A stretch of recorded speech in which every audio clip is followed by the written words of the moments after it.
Our journey begins as dramatic and sudden changes are sweeping over the land. The approaching storm may seem violent and destructive to us, but to nature, it's a new beginning in the cycle of life.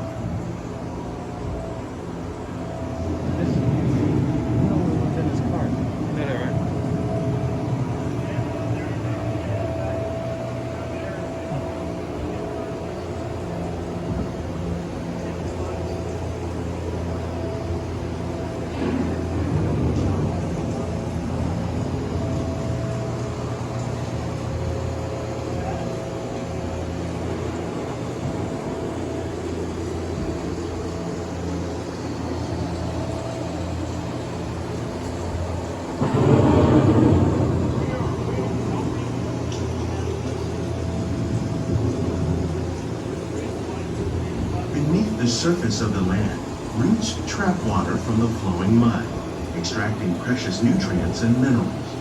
These elements, when combined with sunlight, create the diverse living systems of our planet.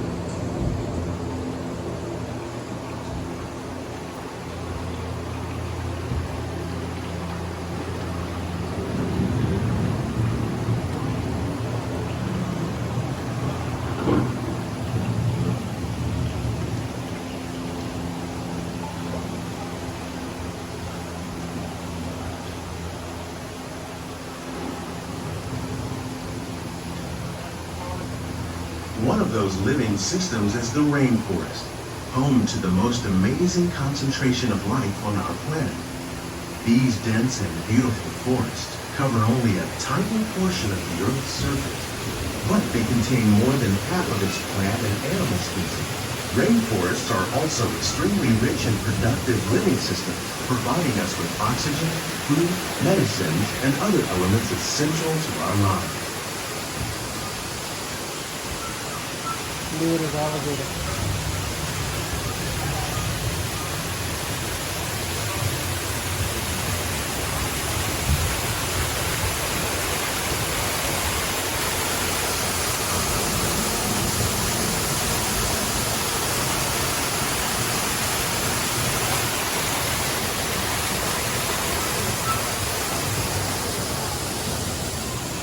You girls don't remember eating in that restaurant that's right up there? Okay. In the desert, nature has created a very right different, but no less beautiful living system. And while this arid landscape may seem lifeless, it is very much alive. The plants and animals that have learned to survive in these harsh conditions make The use of what restaurant little created water they can find and avoid Garden the Grill. scorching rays of the relentless sun.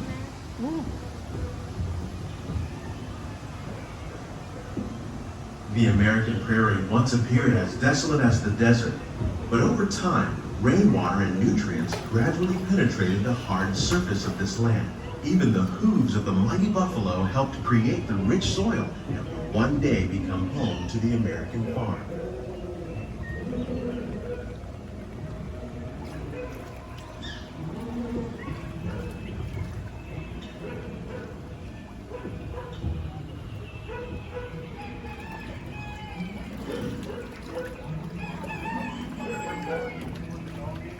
When we come around, look up there, Jess. You see it?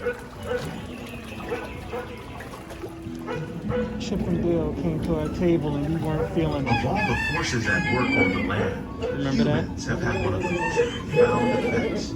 The need to produce food for a growing world led to the enormous use and sometimes overuse of the land. In our search for more efficient ways to grow food, we often fail to realize the impact of our methods.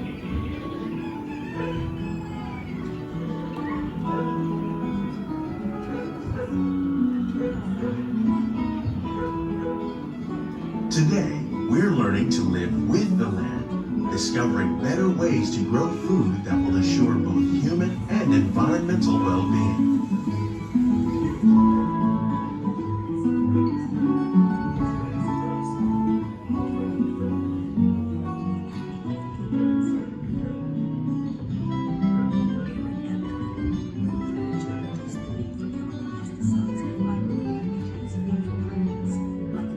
To control this. In the farmlands across America, we're learning that by creating natural fertilizers, we can enrich the soil without the use of chemicals. In arid regions, we're learning to produce food on desert seacoasts by developing and planting crops that thrive on saltwater. In Japan, we're learning that by mixing leaves and other mineral materials into our soil, we can make farmland more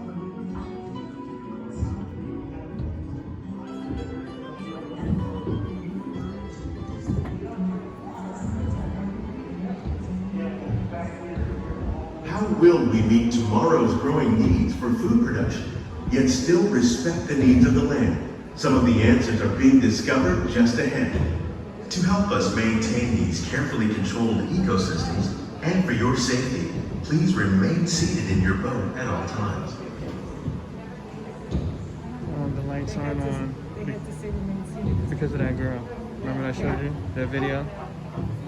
But if it was nighttime, they'd have the lights on.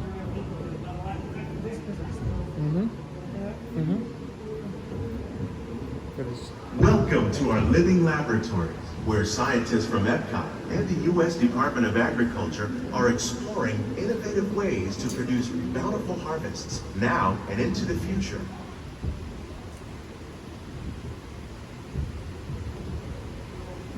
pineapple. The tropics are home to the greatest diversity of plants on the planet. Many of these, like papaya, bananas, cacao, coffee, and rice, are well known around the world. These are just a few of the edible plants that have been an important source of nutrition for people living in the tropics. Many are rich in vitamins and minerals, while others are well adapted to growing in less than ideal conditions. Papaya. Some, like the water lily, thrive See all in the wet, Christmas swampy lights around areas it? and waterways. All parts of this plant, even the flower petals, are edible. The starchy root of the plant has long been used to make flour for baking. I'm looking for cotton candy grapes. I'm looking for One day, many of these lesser-known tropical plants may be as important as the bananas growing on both sides of the boat. More than 28 million tons of bananas are eaten annually, making it the most popular fruit in the world. That wasn't there before. No, it wasn't. That table. Edible flowers.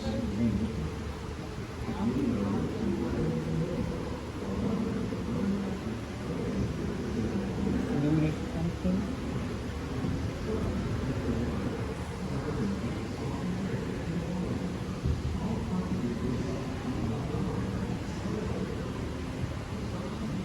Every time I see it, I think of your friend. Banana.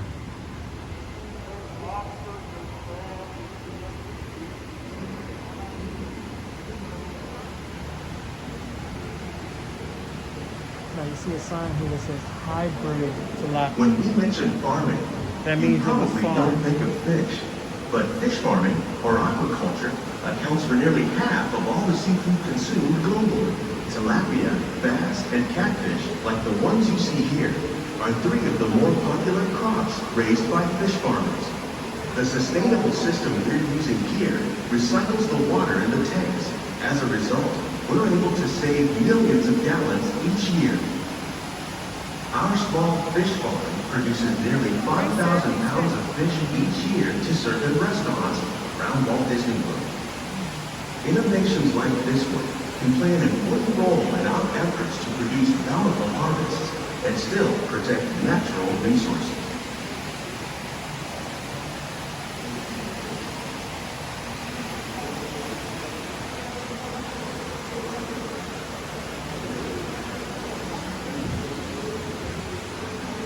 It's a big shrimp, man, like a prawn. Goodness.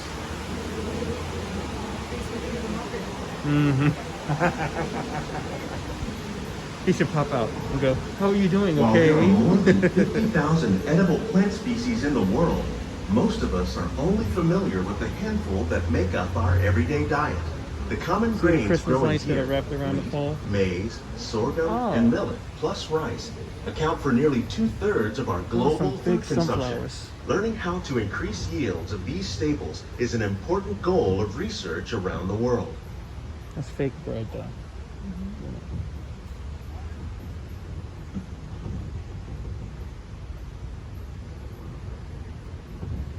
amazing. These plants are definitely on their way up. Innovative growing techniques like these increase yields while more efficiently using resources like water, fertilizer, and pesticides. Another innovation at work here is our integrated pest management program. By populating our greenhouses with beneficial Look at the insects that eggplant. prey on harmful pests like aphids and flies, we are significantly reducing our reliance on conventional pesticides. We're growing these crops using our nutrient film system. This technique precisely controls and recycles water and nutrients. I bet you didn't know With that it, we can cucumbers produce butter the over flower at the end of the 27,000 digit. heads of lettuce a year in this one small area. Look at the Mickey pumpkin thing. So you gotta get them to shape that way. Oh, yeah. That's cool.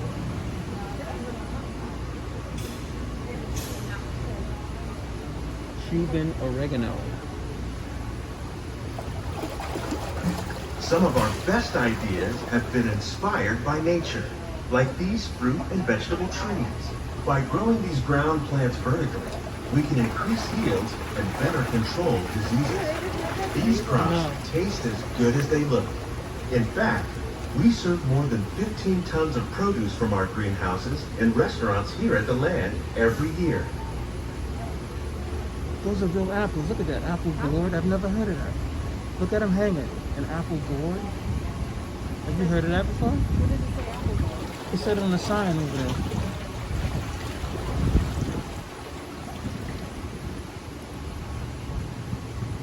So at the next house, you're gonna have a little plot set aside for your garden, and you're gonna start growing like this. I don't have time to do all that.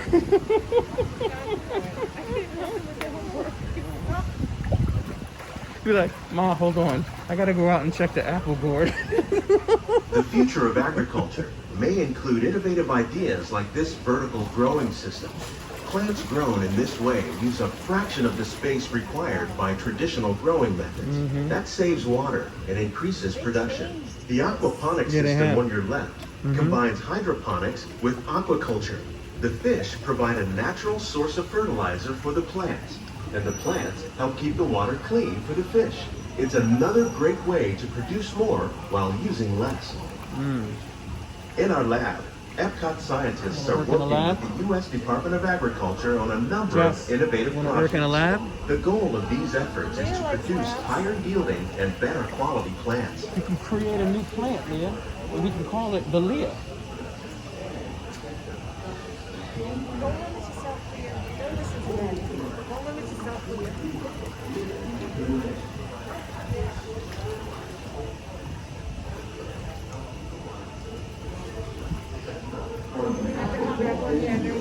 You want to?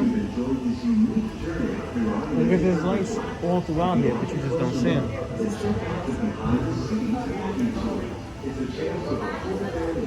Living with the land. These greenhouses represent just a fraction of the work being done worldwide to produce bountiful harvests for our growing population. Scientists, farmers, and even backyard gardeners are doing their part to improve the quantity and quality of foods that we all rely upon. Together, we can continue to find more ways to increase food production and protect our precious natural environment. Only then will we truly be living with the land.